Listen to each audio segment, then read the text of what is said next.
Thank you to Nola Mattress for the sponsorship. More about them later in the video. Welcome back to Biographics. I'm your host, Eric Malachite, and today's script was provided by Larry Holsworth, so be sure to show him some love in the comments while you deploy your likes, and do all that other stuff that keeps the eldritch beast that is the YouTube algorithm running. Let's get to it.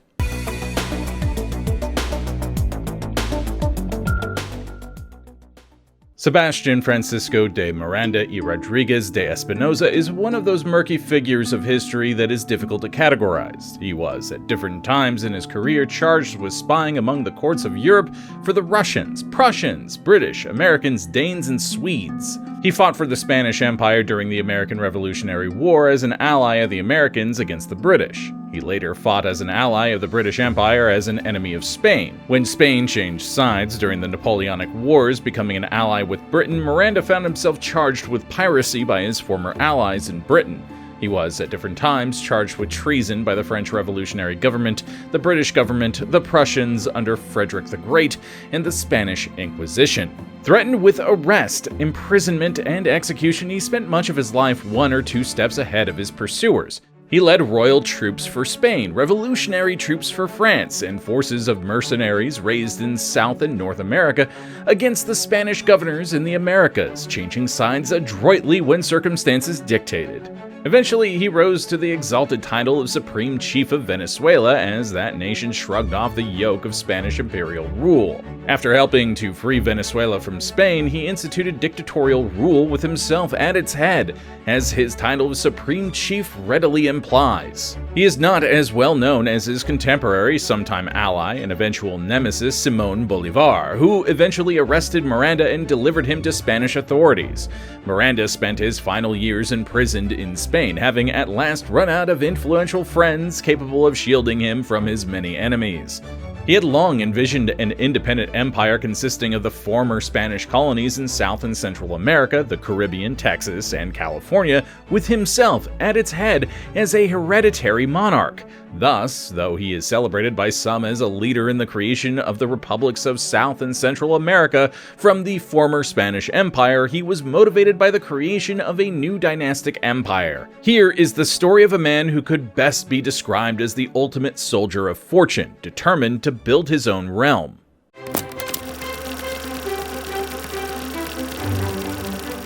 Francisco de Miranda was born in Caracas, in the Spanish colony of the Viceroyalty of New Granada in April 1750.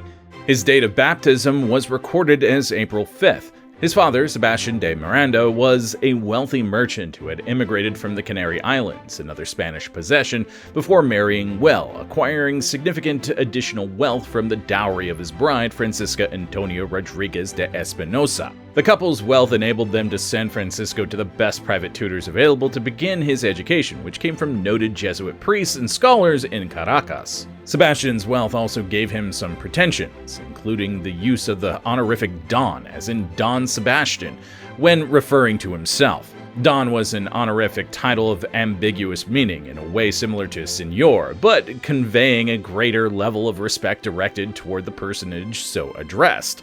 The female equivalent is Donna. To others, presumably deserving Dons of the community, Don Sebastian was being presumptuous regarding the title. To them, he was a mere immigrant from the Canary Islands, and was thus not entitled to be addressed as Don, since he did not possess the clear, purely Spanish lineage required of the title. Sebastian took considerable steps to demonstrate that his bloodline was pure, which, in the eyes of the Inquisition that ruled the Spanish courts, meant his lineage was unsullied with the blood of Moors, Muslims, Jews, Arabs, Africans, Native Americans, or for that matter, of the Canary Islanders. As Sebastian struggled to establish his legitimacy, Francisco concentrated on his studies, which included Latin, religion, history, mathematics, and the Catechism of the Catholic Church. By 1767, Francisco had completed prescribed courses of study at what were then prep schools, as well as the requirements for a degree in humanities from the Royal and Pontifical University of Caracas. Whether he actually received the degree, and with it the title of Doctor of Humanities, is lost to history. While Francisco studied, his father continued to attempt to bolster his bona fides as a Don by purchasing a captaincy in a local militia company called the White Canary Islanders. This act was viewed as impertinence by the local white nobility, a caste known as the Mantuanos. They formed their own company of militia and complained to the royal authorities that Sebastian was arming members of the non-white community, then against Spanish law, and fomenting resentment against the nobility. Maintaining a clean bloodline was critical in the Catholic viceroyalty of New Granada, for a family not pure of blood could not legally marry in the church, attend university, or maintain a position in the society of the colony. The questionability over Miranda's bloodlines is likely the reason no record of his ever being awarded a degree has ever been found. Eventually, Sebastian managed to produce family records which demonstrated the purity of his genealogical forebears, signed by King Charles III of Spain in 1770. But he was never found to have been of noble blood and was never officially recognized as Don Sebastian. Now, if you want to sleep so soundly not even the Spanish Inquisition will be able to wake you, then you're going to need an extra comfy mattress, and that's where today's sponsor, NOLA Mattress, comes in. I tend to like having a softer mattress when I need to relax, and I also snore, so sometimes it's more than necessary to lay down in another room while wife gets her beauty sleep. We selected a full-size mattress for our spare room, and the model NOLA mattress sent me is absolutely perfect. We had a long night the day before the mattress was delivered, and let me tell you, I wanted to pass out the moment my body hit the pillow. The mattress arrives rolled up in a box, and getting set up is super easy. It literally took 5 minutes to unbox and inflate the mattress and pillows before we were able to take it for a test drive, i.e. nap time.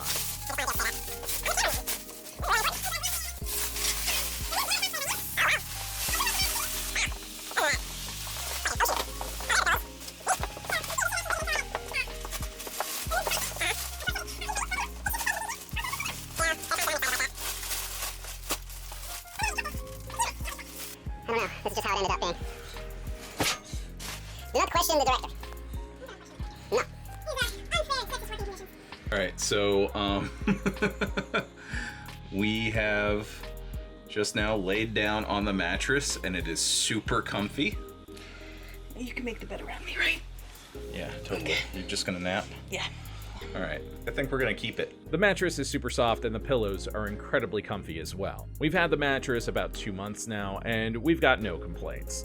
NOLA Mattress also has a 120-night sleep trial that allows you to test your mattress out to make sure it's the right fit for you. Best of all, though, is that NOLA Mattress delivers it right to your door with free shipping on orders made in the US. I love NOLA Mattress, and I think you will too. If you're looking to upgrade your sleep, head to nolamattress.com/biographics and use code biographics to get an extra $50 off your NOLA mattress. This is an additional discount on top of what is being offered on site, so check them out while you can. Now back to your regularly scheduled programming.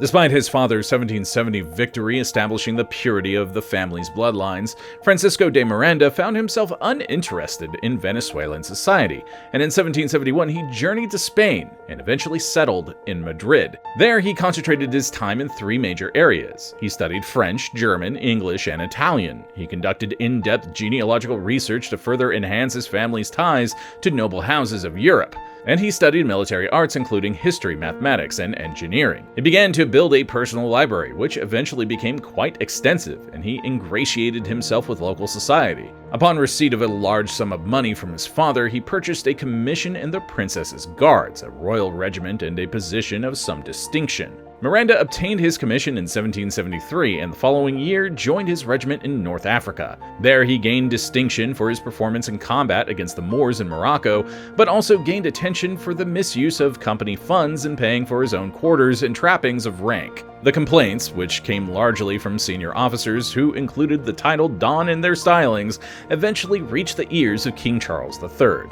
Rather than pursuing the charges and perhaps remembering his own intervention in Sebastian's difficulties with the nobility, Charles III ordered Miranda to Cadiz, where he garrisoned the harbor fortress. He remained there until 1781, when he was ordered to report to the Spanish forces fighting the British in Florida and the Caribbean. Spain entered the American Revolutionary War in 1779, hoping to strengthen their Caribbean colonies, as well as those of Florida and Louisiana. They also hoped to take Gibraltar, the natural fortress guarding access to the Mediterranean Sea, which the British had occupied since 1704. Miranda preferred to remain in Europe and participate in actions against Gibraltar, but he dutifully followed his orders to report to Spanish headquarters in Havana, Cuba, where he served under General Juan Manuel Cajigal.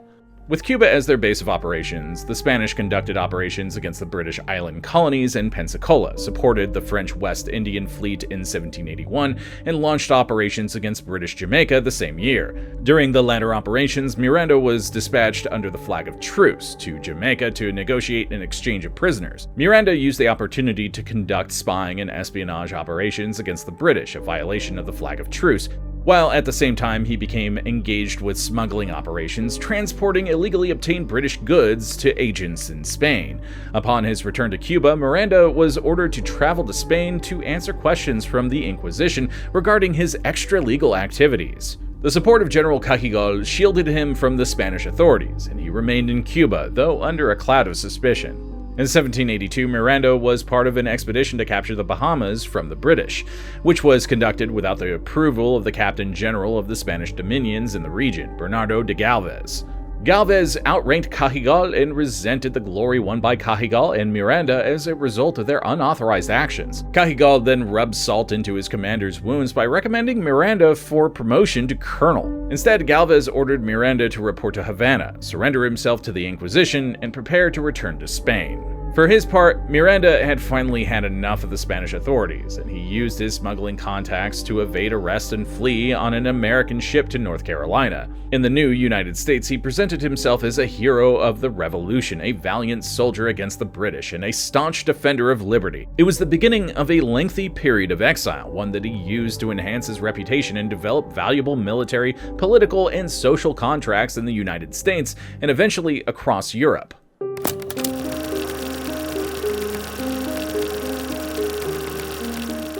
Miranda arrived in the United States in 1783, at a time when British troops still occupied New York City and the treaty establishing the United States had not yet been ratified. Spain and France remained at war with Great Britain. The borders of the new nation had been agreed upon by the delegates in Paris, but were not yet confirmed by their respective governments. Miranda took advantage of the situation by traveling through the major cities of the United States in the guise of an influential and successful officer of the Spanish army, a veteran of combat, and a member of the ruling class of the Spanish Empire. He was well received by the revolutionary leaders of the United States, including George Washington, then still commanding the Continental Army around New York. During his travels, Miranda met with Jefferson at Monticello, Samuel Adams in Philadelphia, and Alexander Hamilton and Henry Knox in the army encampments. He appeared to the public as a warrior who had fought for American liberty, a la Lafayette, and willingly polished that image. He also developed numerous social and business contacts with the wealthy Livingston family in New York, the Hancocks and Adams families in Boston, and wealthy planters and merchants of Charleston and Wilmington in the Carolinas. In 1784, Miranda left the United States, traveling first to Britain, where he met extensively with the first Secretary of the American Legislation in London, William Stephen Smith. Miranda asked the Spanish minister in London to assist him in resolving his long-standing issues with the Inquisition in Spain. The minister, Bernardo del Campo, reassured Miranda that his case would be resolved favorably, and convinced Miranda, who had been invited to visit the court of Frederick the Great in Prussia, to return to the continent via Calais, France. There, the Spanish planned to secretly arrest Miranda and return him to Spain. Miranda agreed with the plan, leading Del Campo to believe the Venezuelan had accepted his offer, and sailed from Britain bearing a letter of introduction from Del Campo to the Spanish minister in Berlin. Once at sea, Miranda thwarted the Spanish plans by convincing the ship's captain to deposit him at a Dutch port, from whence he traveled to Sweden in September 1785. Miranda traveled extensively throughout the Scandinavian countries and Russia, bearing credentials from the rivaling courts and getting involved in the many intrigues and jealousies which marked their existence. During his travels, he expounded upon his evolving ideas regarding the independence of the Spanish colonies in the Americas. The idea of weakening Spain as a European power was well received in the court of Empress Catherine the Great of Russia, and by 1789 Miranda traveled about Europe bearing documents which assured him of her protection, inhibiting numerous attempts by the Inquisition in Spain to detain the wayward Venezuelan. As an accredited diplomat from the court of Catherine the Great, Miranda could thumb his nose at Spanish objections to his activities while openly espousing the separation of Spain's American colonies in the courts of Europe. Yet he gained little overt support for his ideas. The threat of the revolution in France to the established order in Europe, especially the threat it presented to monarchical government, led him to be regarded widely as a crank, until the French Revolutionary Wars changed the balance of power on the European continent.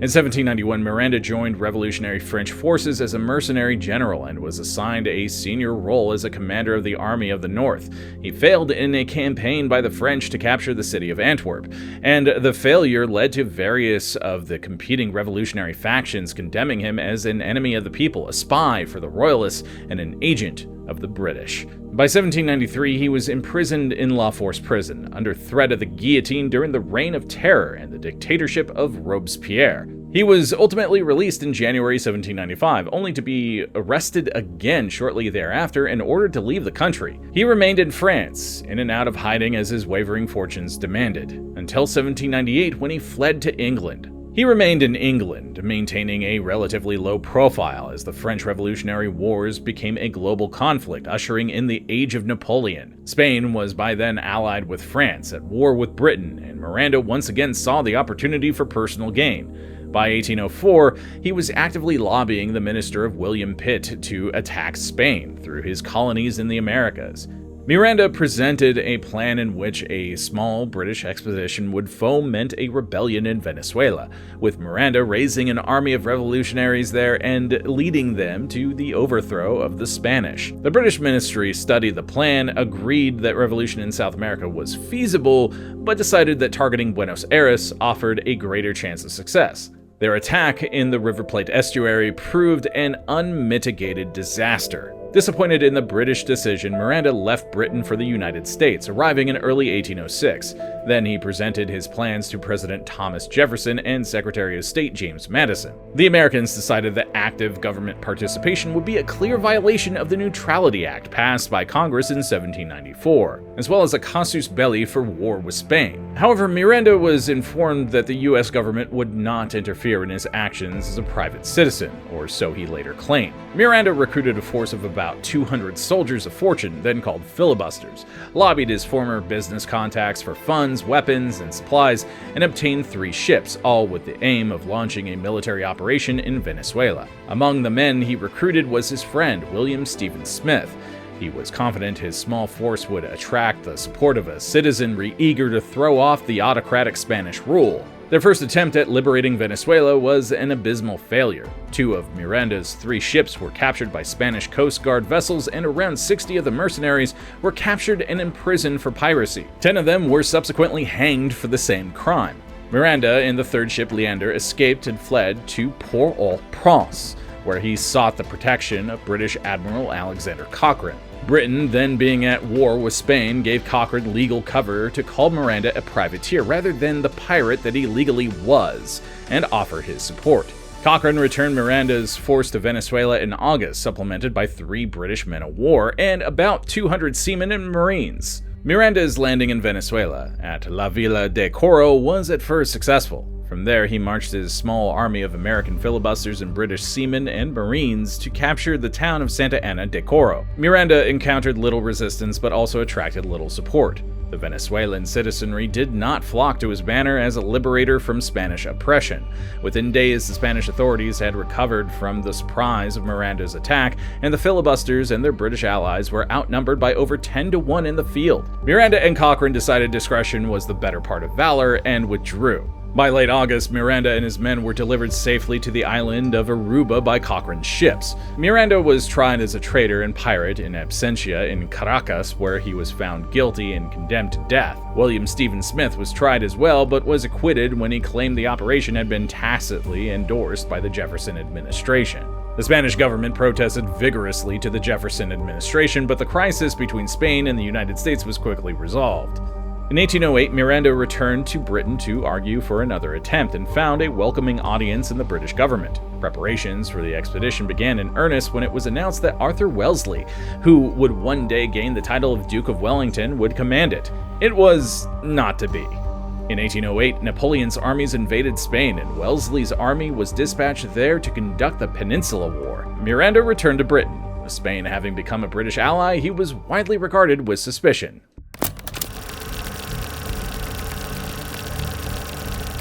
Napoleon's invasion and his subsequent installation of his brother Joseph on the throne of Spain sent tremors throughout the Spanish Empire. Several colonies rebelled against Joseph and declared their loyalty to the Bourbon king, either Ferdinand VII or Charles IV, who both held claims to the throne at the time. To add to the confusion and turmoil, other Spanish colonies declared their independence from any of the European masters. In Caracas, the Supreme Junta disestablished colonial rule, declared independence, and dispatched envoys to Britain to achieve recognition of Venezuela as an independent nation. Among the delegations sent to Britain was Simón Bolívar. Bolívar persuaded Miranda, who likely did not need much persuasion, to return to Venezuela and take a leading role in the establishment of a new government. Miranda arrived in Venezuela in 1811, established various political organizations along the lines of those formed during the French Revolution, and helped form a provisional government body, establishing both a Congress and the Venezuelan Republic. Bolívar entered the field at the head of Republican troops. Royalists and Bonapartists opposed them and each other, and partisan warfare plagued the country. On March 26, 1812, a major earthquake occurred in Venezuela. The date corresponded with the liturgical celebration of Holy Thursday. 1 year earlier, on Holy Thursday, the junta had deposed the existing government. Conservative loyalists claimed the second earthquake was divine retribution for opposing the divine right of kings. Bolívar declared that if such was the case, then the revolutionaries would fight nature itself, which is really badass. Coupled with the collapsing economy and the failure of Republican troops to seize control of the countryside, Venezuela's new government rapidly lost control. The Congress largely dissolved and the country collapsed into feuding sections, notorious for their bloodthirsty treatment of their enemies. Miranda seized control of a small section of the country, in central Venezuela, where he declared himself Supreme Chief of Venezuela. Yet he was unable to enforce his edicts or dominate the landscape. By July 1812, Miranda believed his Republican cause was defeated, and he entered into negotiations with opposing Loyalist factions. On July 25, 1812, he signed an armistice with the Loyalists in San Mateo, effectively changing sides. Bolívar and other revolutionaries arrested Miranda in August and delivered him to Spanish Royalist authorities, after which Bolívar fled to Curaçao, his passage unmolested by the grateful Royalists. He would return to fight another day. Miranda would not. The Supreme Chief of Venezuela was incarcerated, first in the Venezuelan port of La Guaira, then as a prisoner aboard a ship sailing under a cartel, and finally in a prison at the Arsenal de la Carraca, outside the Spanish port of Cadiz.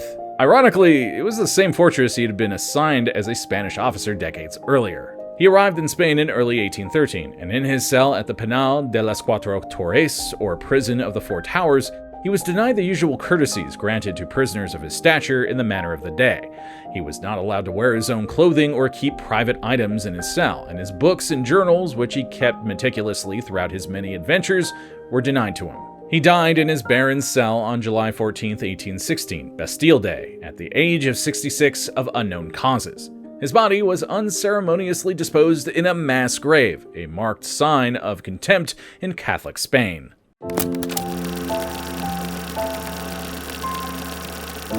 Over the passage of time, Francisco de Miranda's reputation has evolved until he has become one of the heroes of South American independence in general, and Venezuela's independence in particular.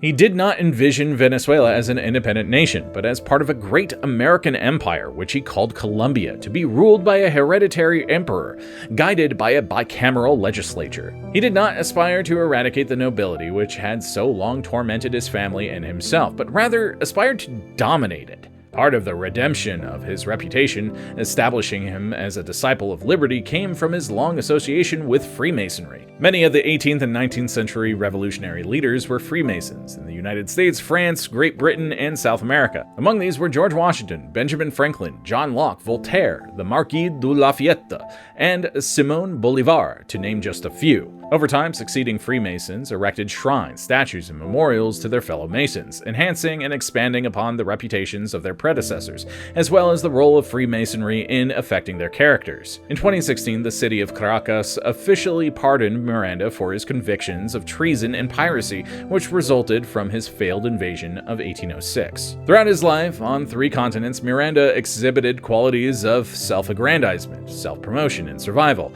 He served many masters, changing loyalties as needed to protect himself and his self-interests. Though he claimed to support liberty and freedom, his greatest desire was to create and serve as a hereditary ruler of vast power and wealth. It can be said, and is said by some, that he was the first to explore the roadway which was subsequently paved by Simón Bolívar and other South American liberators. He was a complicated man, and he lived a complicated life, and certainly an interesting one. Is it just me, or was he one of the first grifters in history? I hope you learned something today, and if you enjoyed this video, be sure to deploy your likes, comment a historical figure we haven't covered yet, subscribe and ring that bell, and share this video with someone who loves learning about historical figures. I'm Eric Malachite, and we'll see you next time.